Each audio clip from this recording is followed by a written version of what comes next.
Welcome to the Memento Mori Fight Club. My name is Fidel. And my name is Mary. And today we are blessed to have with us Father Ryan Rojo. He's the Vocations Director of our Diocese of San Angelo. Father, thank you for being with us. It's a pleasure to be here with y'all. Thank you for the invitation. That's awesome. Okay, so you're going to talk to us about your experience of doing El Camino, right? That's right. What are we talking about? What is El Camino? Well, again, before I get started, just again, a word of appreciation for having me on here and just giving me the space to share my story. This was an experience that will truly be unforgettable. But just to answer y'all's question, so what is the Camino? So I think it's important to understand that in the life of the church, there's three sites of pilgrimage that have always kind of held pride of place, right? The first site is, of course, Rome. And I think for us as Catholics, it's pretty obvious, right? St. Peter, the first pope, sheds his blood. Paul, too, they shed their blood in Rome. So yeah, Rome is kind of a touchstone, place of pilgrimage. Also, the Holy Land would be another one. I mean, the Holy Land, again, very obvious, where our Lord walked those streets. He walked that land.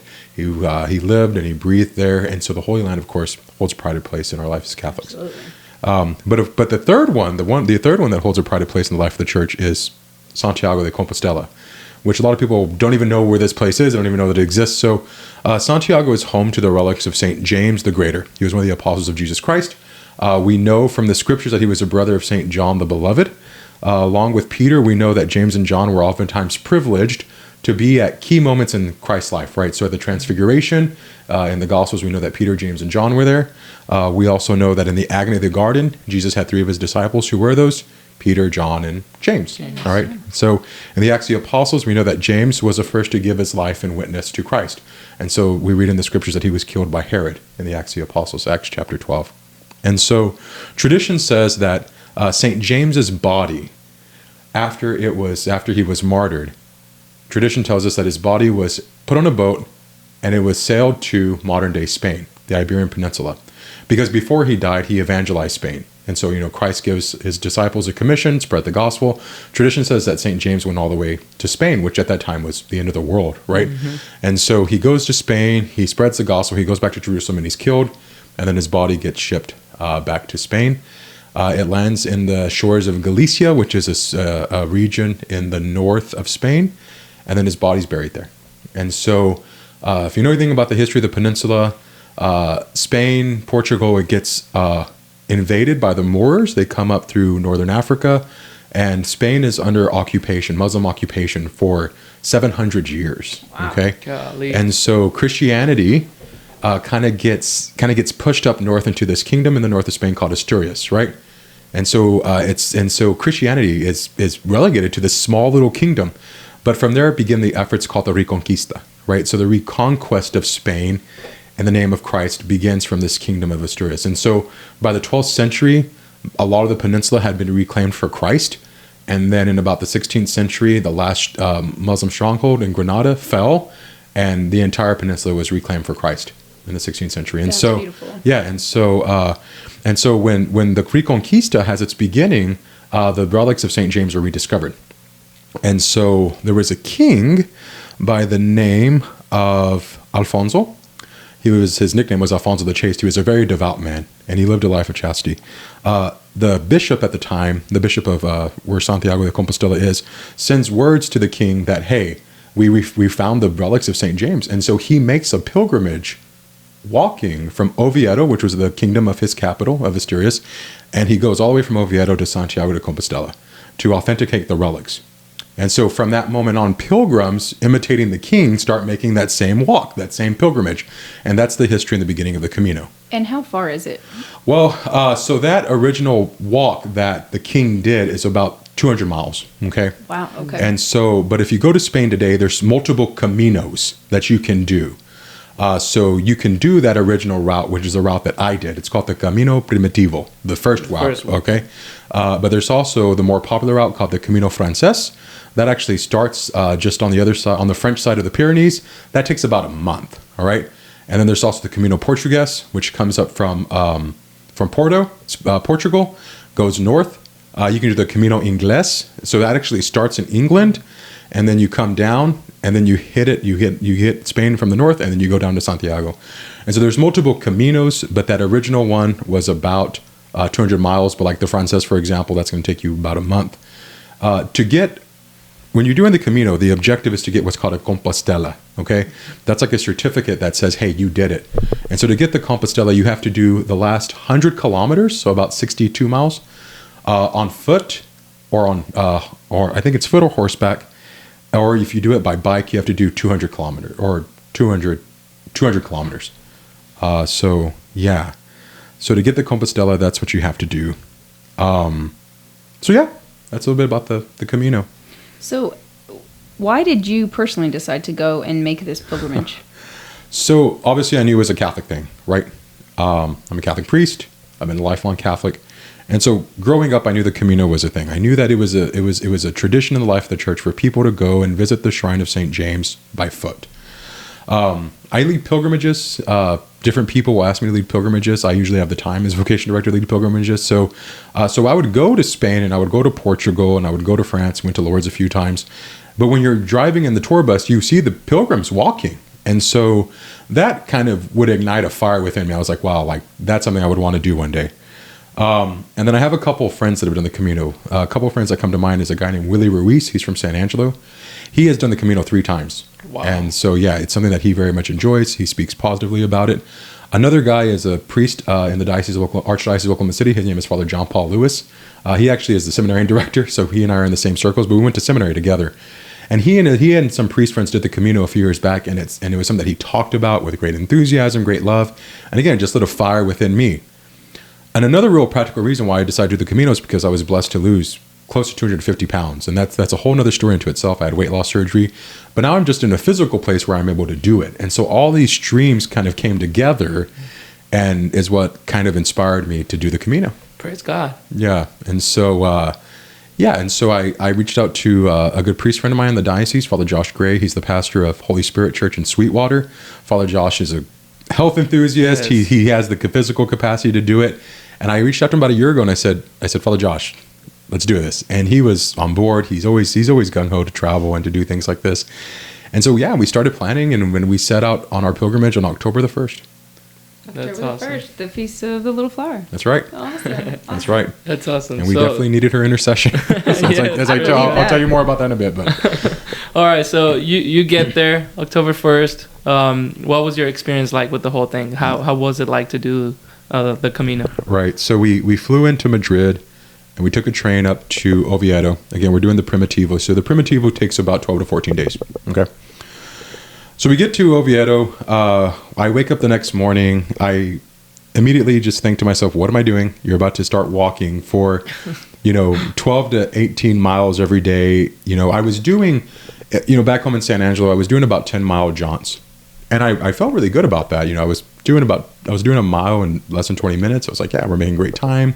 Like, this is going to be completely possible. This is also flat West Texas land, though, right? Right, exactly, okay. right. And I'm assuming Spain is not that same. No. So, I mean, like I'm walking along the Contra River. If you know anything about San Angelo, it's beautiful, but it's very flat. And we don't have rain in San Angelo much. And so, yeah, ideal walking conditions, ideal training conditions, right? So the first day we set out on the Camino, it's just pouring buckets. Like, it's just pouring rain. And, but at that point, adrenaline is kicking in. I'm excited to be on the walk. And I'm just like, yeah, like, come on, let's go. Let's go. And so, you do different etapas, is what they call them, like different stages along the way, right? And so, we got to the end of our first stage, what's usually the end of the first stage. And I turned to Father Josh and I'm like, hey, like, we can keep going. And Father Josh is like, heck yeah, we can keep going. And so that first day we ended up doing about 23 miles in one day. Wow. And which is insane, like insane. Did you regret that on the second day? I did. Oh, okay. So like, when all the adrenaline like kind of settled, woke up that next morning. So, I mean, it's a beautiful story in and of itself. We ended up staying at a monastery. So when you're like, when you look at the history of the Camino, when pilgrims were going along the way, they would oftentimes stay at monasteries. There would be monks and religious that would house the pilgrims because the pilgrims were always doing it a lot of times for motivation of faith. A lot of times it was assigned to them as a penance. but you have to have an infrastructure in place in order to support the pilgrims. And then the infrastructure was provided by the church historically. So you would have monasteries and monks and religious that would do this. And so that first night we stayed in a monastery. It was awesome. It was great. I mean, this monastery is 1,200 years old. It's so cool. Yeah, and they've been hosting pilgrims for that long, which is pretty great. But yeah, so the next day, woke up, I could barely move. Oh no! I could barely you can flex your feet, like flex my toes. I could barely flex my toes, and it was like another 12-mile day that day. And so we get on the road, and yeah, I am hurting. The suffering begins. The suffering begins. I mean, the suffering started that first day with the rain, but again, the adrenaline kicked in. But we don't have that adrenaline kicking in anymore. It can get a little miserable, I'm not going to lie. And so it was, where I was clocking, 20-minute miles, 18-minute miles here. That second day, it was taking me about 32 to 35 minutes to get 1 mile in with hiking poles. Like it was bad. And so we got to a place called La Espina. That was our second stop for our second night. Father Josh and I went to go grab dinner, and we get back to the albergue. It was just him and I, praise God, because about 1 o'clock in the morning, I woke up and my quad is just like cramping. Like it is just hurting in a way it has never hurt before. I immediately move to try to stretch it out, and then the other quad starts cramping. And so, I'm laying in bed, I have a pillow in my face, and I am just screaming at the top of my lungs. I found out the next morning, Father Josh thought that I was having a nightmare, and so he didn't intervene. I was like, no, brother, you should have intervened. You should have grabbed my legs and just shook them at that point. I was in a bunk bed. In a twin-sized bunk bed, and it's I was reaching up and grabbing the bars of the bunk bed ahead of me or above me, just trying to lift myself up. It was a pain I have never felt in my life, and it was probably in that moment when I just realized okay, all the romanticism about the Camino, it was fading away very quickly, and I was starting to realize, oh shoot, I'm going to be doing this for the next 10 days. So again, this is day 2, right? This is day 2. 10 days is a long time. That's a long time. And again, I think I was not being realistic about just how long I was going to be doing this for.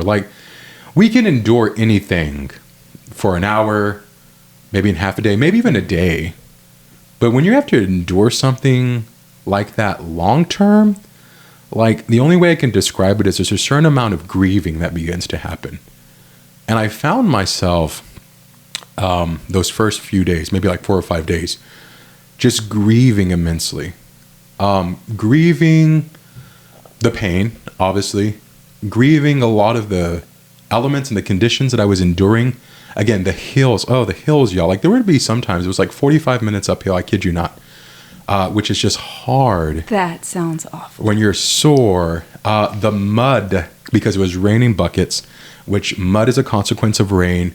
I have never trucked through so much mud.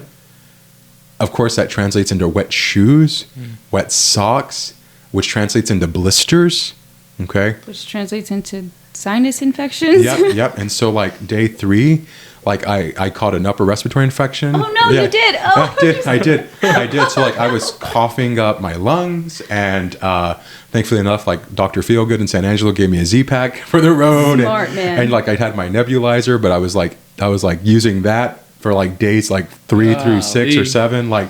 It was just a hot mess. All these things were coming together in a beautiful but ugly way. And you're carrying a big backpack. Right. No, yeah, that's another thing. Yeah. So I'm carrying a 20-pound bag. And so, they usually say your bag should be about 10% of your body weight. And so for me, that was about 20 pounds.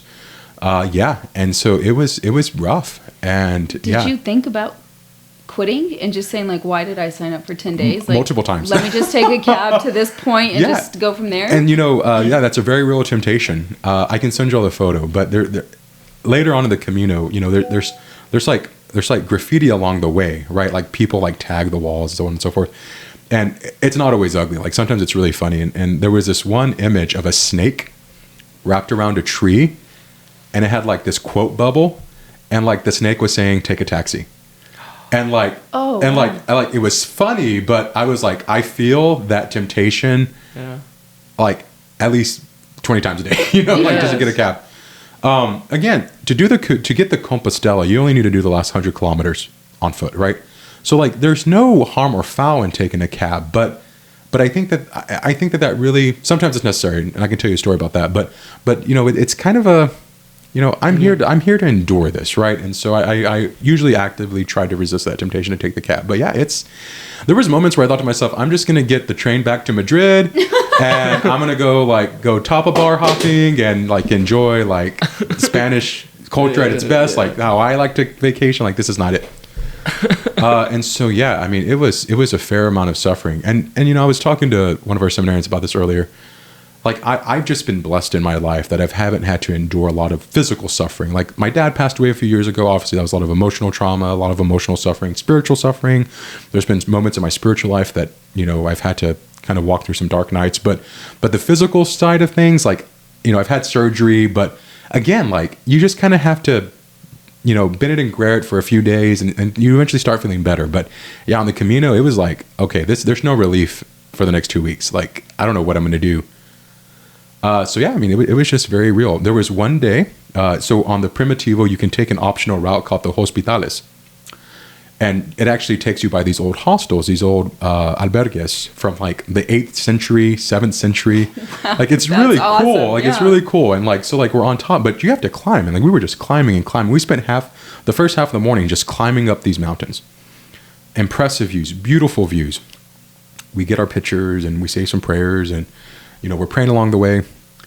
But we're coming down the mountain, and it gets kind of windy, and I'm like, okay, like, this actually feels like hurricane force wind. Like, it's blowing us off the path. And then it started raining. Wow. Like, buckets of water. And like, I kid you not, I felt like I was in the middle of a hurricane. Like, Father Josh was in front of me. He had this poncho on. His poncho's flying off. I had a bag cover on my backpack. The bag cover's falling off. Like, all my stuff in my backpack is getting wet. And like, there's no relief in sight. Like, there's no accommodation, there's no bar, there's no hotel, there's nothing. And so we're just walking down this mountain in this hurricane force wind. I think they were estimating it was 100 kilometer, I guess, per hour wind, which, you know, is pretty, I think it's like 60 miles per hour. Yeah, that's ridiculous. It's ridiculous. And like, the buckets of water, again, just pouring down upon us. So it was, that day we ended up taking a cab because there was debris flying all around us. I was like, no, we're risking ours. So like, I like to joke. So we did 200 miles minus 9 miles in the cab. But that, I tell that story because I think it really demonstrates just kind of how crazy conditions can get out there. So yeah. But I don't want to just leave us in the suffering. I kind of want to talk to you about the grace that really kind of came about. So another thing I'll point to too that I was mourning in the Camino was just not having the usual distractions in life. Like, if you know anything about me and the work that I do, I'm constantly checking my email. Constantly. Like, I have a lot of correspondence that I do, but I also wanted to be intentional to not really pay much mind to those things while walking the Camino. But I realized part of that morning I was missing those things. Internet, social media, Twitter, Facebook, you know, these are things that I'm very active on with work, but also personally. And of course, when you're walking, you don't have the luxury of scrolling. Yeah. And so like, I was actively mourning not having those things too. Did that surprise you? Yeah, it did. It did. And I think that's one of the deepest lessons that I learned. Wow. is just how these things just occupy disproportionate places in our lives. Absolutely. And so not having those things, a lot was revealed to me. So yeah, probably about day 5 or 6, you know, we start our walk. It's pouring buckets. Socks are completely drenched by 9 o'clock in the morning. And, you know, we still had a ways to go. Father Josh went ahead of me at this point. And so it was about noon. I finally find a place to get lunch. And, you know, it was complete consolation from the Lord. I get to this place. It's kind of a nice place. They have like 3-course meals are just a thing in Spain. They have like a menu de dia. So it's like €15 and it's 3 courses. It was really awesome. It's normal for everyone. Is that everywhere else? Like, is that, you know? Can we normalize that? In the United awesome. States? Yeah, it was awesome. And so like I get into this restaurant and like, you know, I'm sick. Like my throat's kind of hurting at this point. Like I'm having trouble breathing. And so like they had this sopa gallego, which is like a potato soup. And like that just warmed me in just a beautiful way, especially when you're dealing with illness. And then like the main course was like this chicken kind of tossed in like Alfredo sauce. It was delicious. The dessert was this tarta de Santiago, which is like kind of a pastry from the region. Like, it was just a great meal. I sat there for about an hour and a half. My socks dried. And so I leave the restaurant and the sun came out, and it was beautiful and it was sunny. And I probably at that point still had about 6 miles on the walk that day. And so I thought to myself, okay, what am I going to do with this time? Because that's another thing. That's another thing you have to mourn. What do you do with all this time? Like, you're just walking. Like, how do you make good use of your time? And so I said, well, I'm going to pray a rosary. And so not just a rosary, all 20 decades of the rosary, because why not? You have the time. And full rosary. Full rosary. No excuses. Yeah. And so I pull out my rosary. I put away one of my walking sticks. I'm walking. My left hand, I have the walking stick. My right hand, I have my rosary. And I'm walking, and again, I'm suffering. I'm hurting. There's just a lot of pain in a lot of different ways. And I just get this overwhelming sense. You know, those of you who are familiar with the spiritual life, you'll be familiar with a word called compunction, right?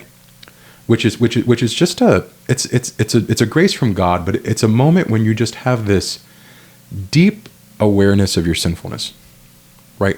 And you might be on the other line of this. You might be on the other side of this podcast. You might be thinking like, oh gosh, priests and their sinfulness. We don't want to think about that, but we are sinful creatures.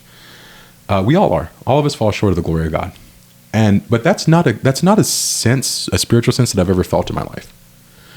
And compunction is usually accompanied by tears, because you have this deep realization that you're falling short in so many ways.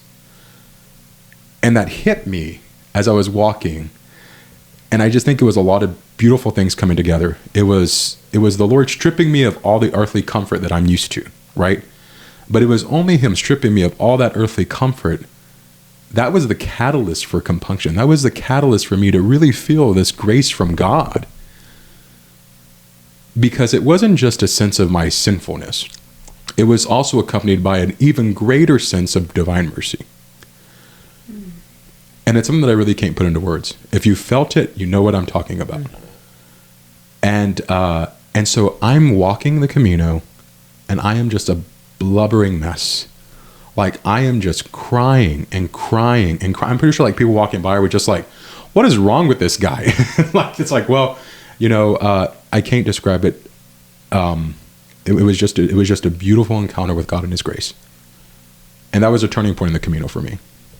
Because I was able to enter in and not focus in so much on what I was mourning or what I was losing or what I had lost, but I was really able to focus in on the Lord has brought me out here for a particular reason, a particular purpose, because he wants to reveal to me that I have been seeking so much comfort and all these things that I busy myself with, when I really need to refocus my efforts on him, right? And so these are things that I'm still actively unpacking with my spiritual director, but the Camino was the catalyst for that. If I hadn't taken the leap of faith and the risk to go and do the Camino, the Lord would have never revealed that to me. So even if my intention when I started the Camino was, I'm just going to take a nice stroll with the Lord, and and I didn't anticipate all the suffering, the Lord still used maybe my naivete to his advantage.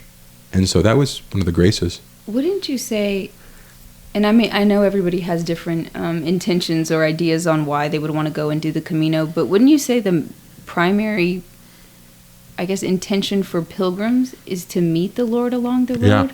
Yeah. And to give him the time and the space in your life, in your heart, in your mind, in your thoughts to really encounter him and let him have pride of place again, whereas then, like you said, in the world we're so consumed by everything. Right, exactly. Yeah, and I guess I knew that, but it almost sounds like kind of cliche. It's like, oh yeah, I'm going to go on the Camino and meet the Lord, right? But yeah, if you actually do it with the right intention, with the intention of a pilgrim, and I think if you do it just open to what's possible, and you accept the good and the bad that comes along with the Camino, I think the Lord is really able to show up in a very wonderful way, just like he did for me. I mean, in so much this year, I'm still actively unpacking. Like I said, I'm talking to my spiritual director about this. Like it's just, there's just so much with it. But I mean, just creating the space for the Lord to just be present and to work in my heart and in my life was just a magnificent thing. Yeah, I mean, so and after that moment of just deep grace and compunction, really. And again, I used to pray for that. I used to tell God, like, why don't I cry because of my sinfulness? Like I was like, I know I'm a sinner. I go to confession, but why have I never actually felt sorrow for it? And yeah, that was a moment. That was the moment. And so, yeah. And thank you for sharing about compunction, because it's not something you hear about on a regular basis, or is a term that, is just common in our day-to-day life. So thank you for. No, absolutely. Like that was great. Grace. It was a very particular grace, Lord. And there were so many things that happened along the way. A lot of the people that I encountered. Getting to the cathedral, like getting to Santiago. That was my next question. Yeah, tell me what that was like. It was great. So I'm probably going to ruin it, but when you're walking into Santiago, the road that you're walking into is actually called in Spanish. It translates to the road of joy, because there's so much excitement that's building. Like it's building. Like you've been on the road for multiple days. Some of these pilgrims have been on the road for over a month. Like we were on the road for 2 weeks at this point. And it's like, oh my gosh, like this is it. So like that last day, I had about 12 miles to get to Santiago. It was a short day. I woke up at 5 a.m. Like I was stoked. Pumped. Right? Pumped. Like, again, I can't feel my feet at this point, but I'm gonna go. And there was another gentleman from San Angelo who joined us, and he and I did the walk that morning. It was a great conversation. We're walking at night. We have our little headlamps on. Like it was awesome. And so I tell the story, getting into Santiago, right? You can't really see the cathedral. Like you're looking for spires, you're looking for a beautiful facade, and it's certainly all those things, right? But I guess it's kind of like built into like a ditch or like a valley or something like that. It's like, where's the cathedral? And so you're walking and you're walking. It's like when you get into the outskirts of town, it's probably still about a mile. So you're just walking, like, where is this place? Where is it? And so you're walking. And as you get into like the last little stretch, it takes you through this tunnel, and you hear Galician bagpipes. And the bagpipes are just like, it's just a beautiful noise. It's a beautiful sound. But it's also like kind of, I think, symbolic of like the arrival, right? Like if you think of a pilgrimage in terms of a journey to heaven, right? The bagpipes to me were just like reminiscent of like the song of heaven. And you go through this last tunnel, you see the guy playing the bagpipes, you come out on the other side, and there it is. And it's the first time you've seen the cathedral, any sign of the cathedral. The first time seeing it is when you get into the square. You don't see it until you're right in front of it. That's really cool. It's really cool. I cried. The emotion was just so overwhelming when you finally get there. And you take, we have an article in the Dawson newspaper, the West Texas Angeles. There's a picture of me and Father Josh in front of it. Because of course you got to get a photo, but just sitting there looking at the facade and just giving all thanks and glory to God that you made it. Because you have to understand, you're like, this isn't easy. There are people who quit. There's people that have died doing the Camino. Oh my God. Yeah, people have. I believe it though, with your torrential hurricane. There's people that have died doing the Camino, so you can't help but have this posture of gratitude and thanksgiving for having arrived. But not just for having arrived physically, but I think also having arrived spiritually. And so much unpacking for what the Lord has done for you in the walk. That's and awesome. So, yeah. Does that make you just like contemplate heaven even more? Like getting to the cathedral is one thing, but like getting to heaven, that's going to be, talk about what did they call it? The path of joy? Yeah, the path of joy. Oh, can you imagine? Could you imagine like a soul here on earth having endured so much, right? I mean, we have to endure so much in our earthly life. And death is always marked by sadness, right? But there is a quality to it that is joyful. I think St. Paul talks about that in his letters, right? We all look forward to that moment. We're going to be close to the Lord. We're going to be in perfect communion with the Lord, right? And so, pilgrimage is an analogy for life. There's a lot of suffering. There's a lot of joy. But ultimately, there's a destination. And I think that the Camino is an ever-present reminder. It always brings that reality to the forefront. That we are pilgrims on a journey, as cliche as that sounds, but we are. But it's going to be accompanied by suffering. It's going to be accompanied by joy. But there is an endpoint. There is a destination. And for us, we hope that's heaven. I think that is the best explanation for why we named this the Memento Mori Fight Club. Honestly, it's like, remember your death. There's so many things that we suffer, like you're saying, so many things we go through. There is joy, but like to remember death and like our end is God. Yeah. So thank you for that explanation. No, you're welcome. Probably better than what we've tried to convey. The Camino. Yeah. And so, I encourage Catholics around the diocese, whoever comes in contact with this podcast, if you're ever able to carve out 2 weeks, a month of your life, do the Camino. do the Camino. And this is coming from somebody who's not really athletic, somebody who, again, suffered for the first few days of it. And I'm still here on the other side telling you do it, because you might not receive the same grace that the Lord gave me. And maybe you won't even receive a grace. You know, that's all the Lord's prerogative, right? But I think that we as Catholics have an obligation to sometimes deny ourselves to remember what's essential, right? Yes, and so that's, I think that in of itself is motivation enough to do the Camino. We weren't made for comfort. I think sometimes we're a little just too comfortable, and I even admit that, mea culpa, my life as a priest, I'm a little too comfortable sometimes. And so pilgrimages, specifically the Camino, just is really a privileged moment to just kind of put all those things aside and ask, okay, Lord, what's first? I really like that you call that an obligation. Yeah. We have an obligation to do that. Like, I think we as Catholics need to do this more often. And yeah, this was a pilgrimage. Like I said, I've led pilgrimages everywhere, but, you know, pilgrimages sometimes, you know, it's from a comfortable, you know, you have a comfortable tour bus, you stay in, you know, 3 to 4 star hotels. Like, it's a very nice thing. You go and see the holy. Sometimes they're a little too posh. Yeah, a little too posh. Like, yeah, honestly. Like, and, you know, and that's, I'm not knocking anybody who's lived a pilgrimage like that. Like, there's certainly grace involved in just being in these places and experiencing these things. But yeah, but like this was a pilgrimage in like the truest sense of that word, like denying yourself. No comfort. No comfort, like doing that. So, except the one meal. Yeah, except that one meal. That one meal. The Lord's like, you need some reinforcements. Yeah. The Lord's like, I'm about to reveal something beautiful to you, and I need you to be in a good headspace. And so, yeah, it was wonderful. That's true. Yeah. That's so true. So it was his consolation. He knew what he was doing.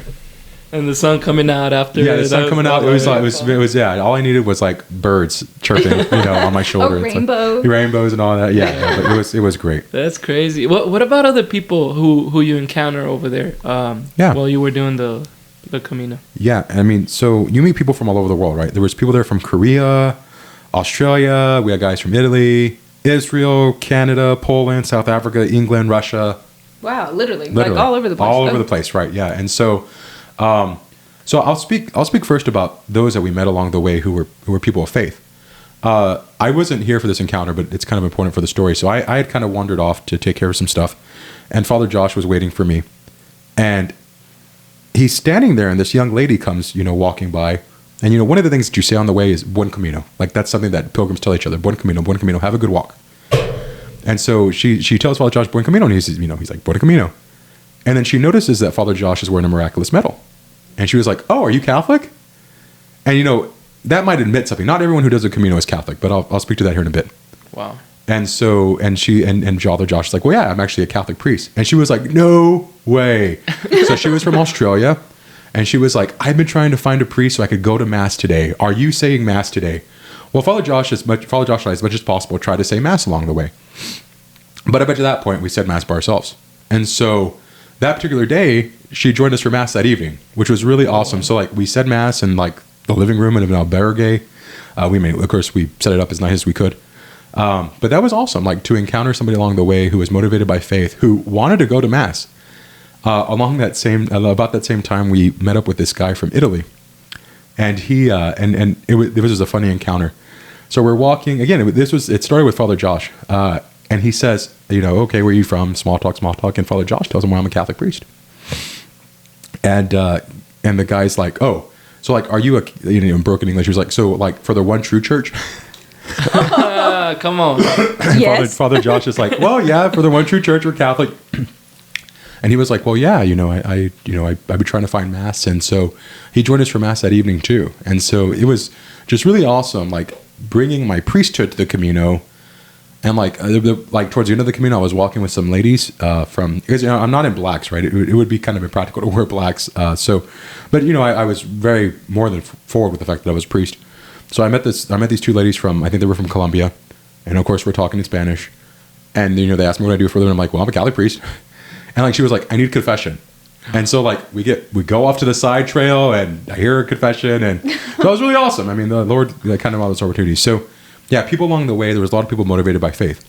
There's a lot of people, unfortunately enough, I think, who aren't motivated by faith. Like, there's people that are motivated by, you know, purely secular reasons. They are fitness enthusiasts, health nuts. They walk the Camino because it's challenging and it's physically enduring. It's like a Tough Mudder, you know, or whatever. And so, yeah, but even, I think the Lord is still active in the hearts and the lives of those people, right?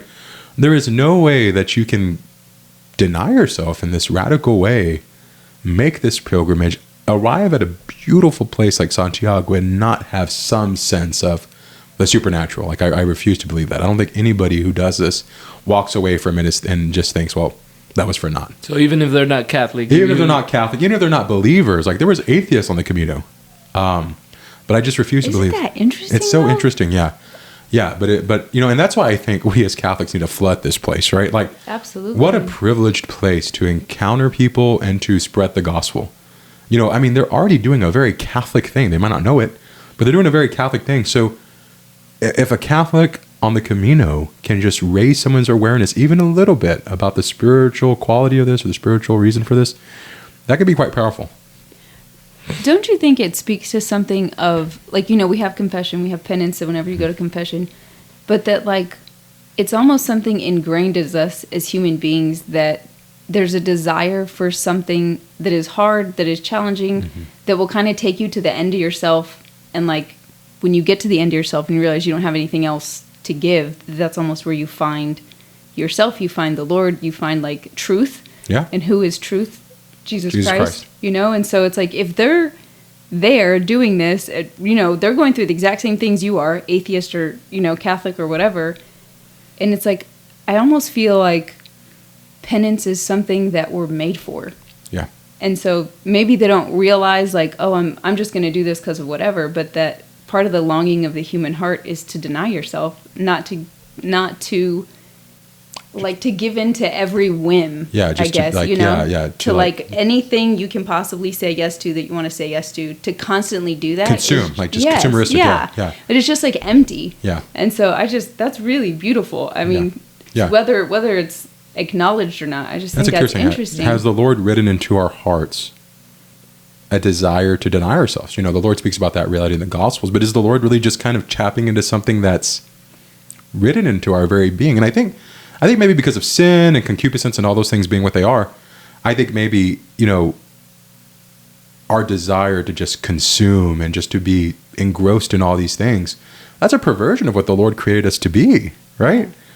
You know, I think the Lord wants us to leave some of these things behind every once in a while, all these things behind every once in a while, to, again, put first things first, right, which is Him. Yeah. And to not indulge in those desires. Yeah. That's what I'm saying. It's like if you things. indulge in comfort, you find emptiness. Yeah. Like, how many times have we heard about the rich who have everything, and they still feel like they have nothing? Yeah, and none of these things, I think it's important to, like, just highlight, like, none of these things are, like, evil unto themselves, right? But it's like, how do we use them, right? So, like, even Father Ryan checking his email, you know, like, every hour on the hour, right?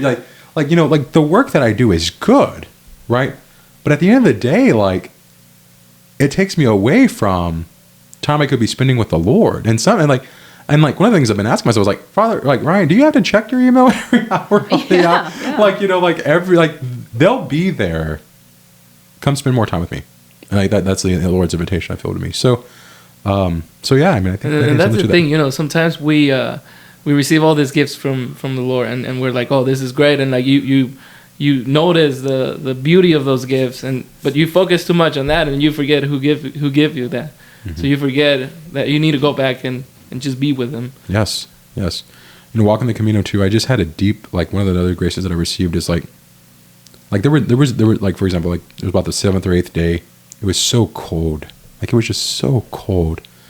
And like, just walking in the rain and the wind, like, it was just freezing. And so, like, one day I had a neck gaiter that I put around my face, and then, like, I had to buy gloves along the way. I didn't even know how to say gloves in Spanish, but I learned, you know, guantes, yeah. So, you know, I had to Google search that.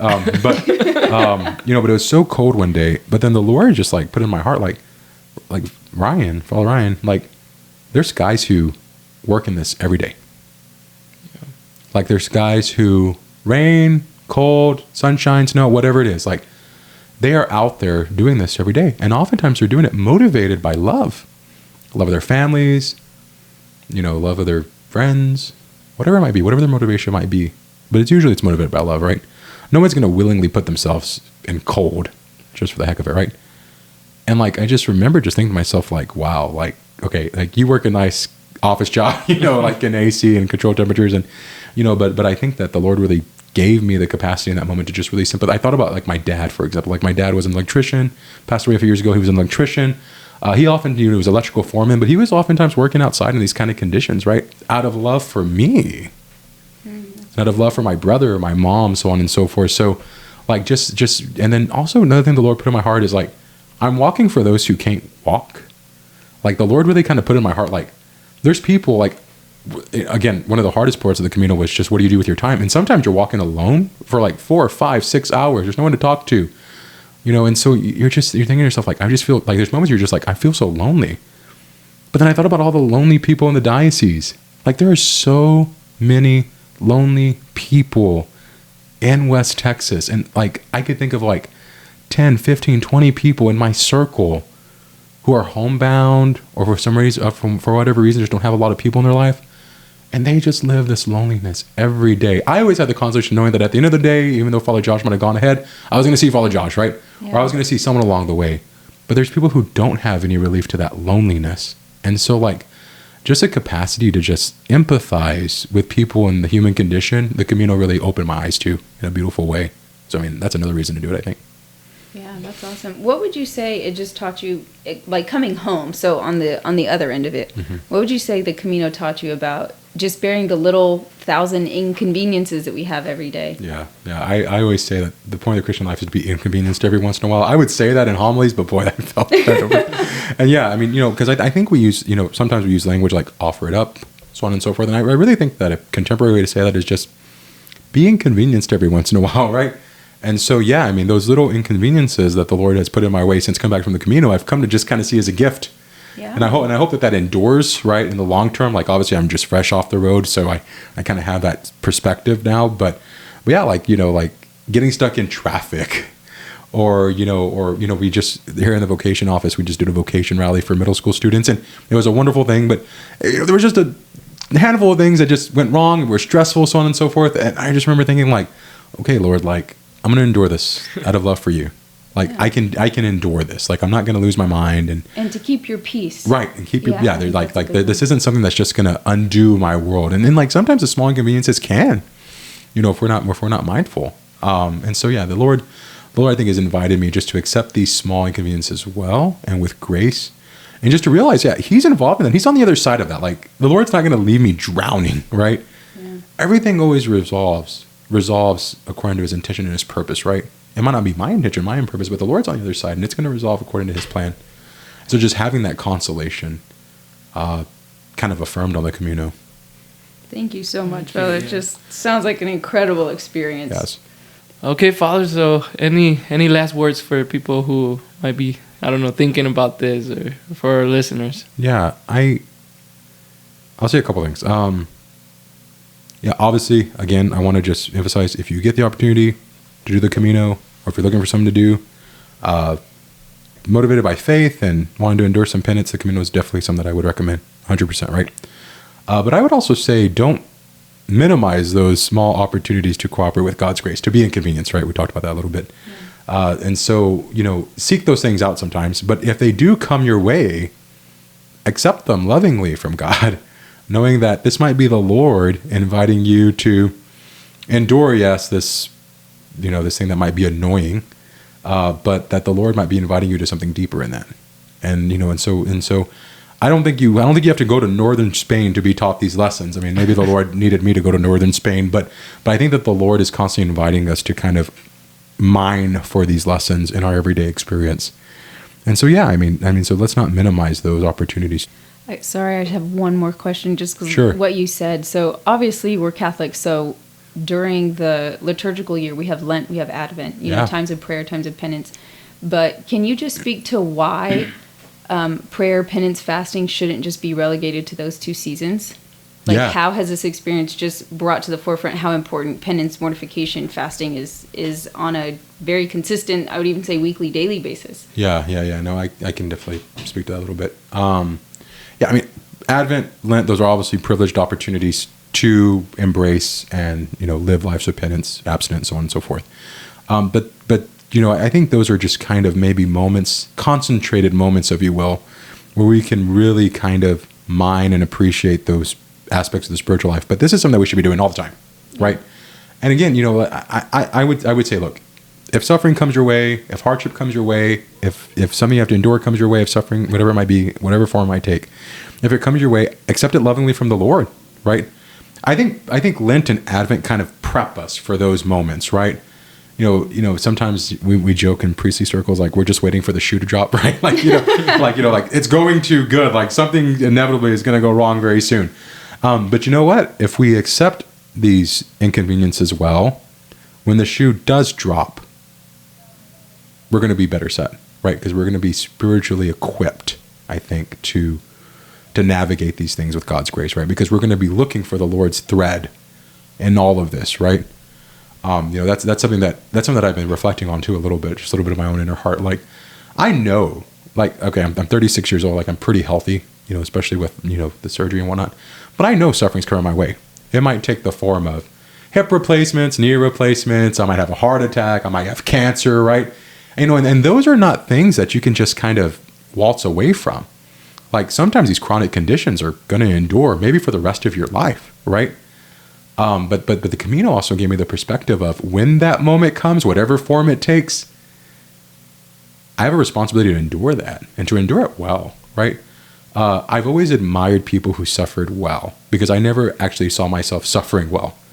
But I think the Camino's kind of given me a little bit, with God's grace, given me a little capacity for when that moment comes to suffer well. I think about, just a quick story, a little anecdote.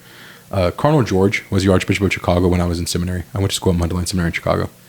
And the last year that I was at Mundelein, he was actively dying from cancer. Like, cancer was eating him away.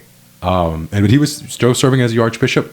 And I was always just floored by the fact that this man, who was quite literally dying before our eyes, would make it a point to come in and address us as a seminary community every semester.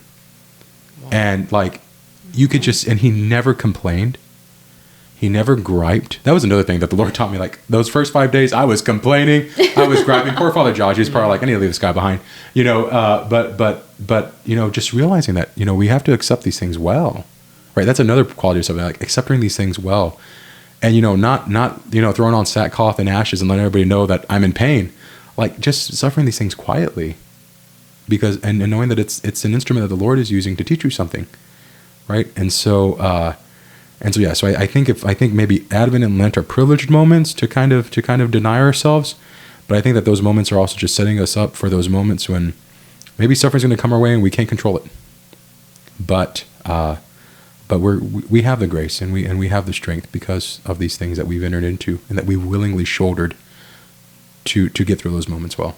And I think it's important what you said, Father, just like the day-to-day, accepting those inconveniences and building the habit, the virtue of penance or the virtue of mortification, or, like you were saying, inconveniences, so that when these trials do come, we've built that habit, we've built that virtue up so that we can respond. And, as a physical therapist, I do home health. Yeah. So those people you're talking about that are isolated, they're alone, sometimes I'm the only person they see that whole day. Wow. So you think, I'm there 30 minutes, they're alone 23 hours and 30 minutes a day. Wow. And so I wish almost that everybody could come with me to work just to see what a gift it is to be able to move your body, what a gift it is to be able to speak, to swallow, to be able to use your phone and make a phone call, to be able to read.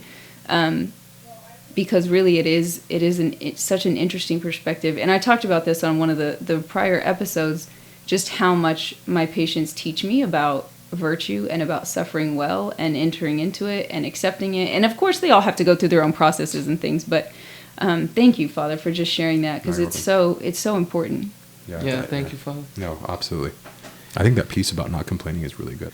When I received that grace from the Lord on day 5 and I was no longer complaining, like, that was also an open door that the Lord used to his advantage, because I wasn't just dwelling on the suffering, right? Yeah. But I was kind of open. I had this posture of openness to God's grace, right? And so when I stopped the griping and the complaining, the Lord was really able to. I think we kind of cleared the space for him to act. Yeah, because we get in the way when we complain. We get in the way of what he wants to do with us, and we're not using this grace that he's given to us well, And so I think we have to examine our conscience about that sometimes. Praise God. Well, thank you, Father. It was wonderful to have you here, and thank you for sharing your experience of the Camino with us. Yep. Okay, so that'll do it for today's episode of the Memento Mori Fight Club. Remember, nothing is wasted. Keep fighting the good fight.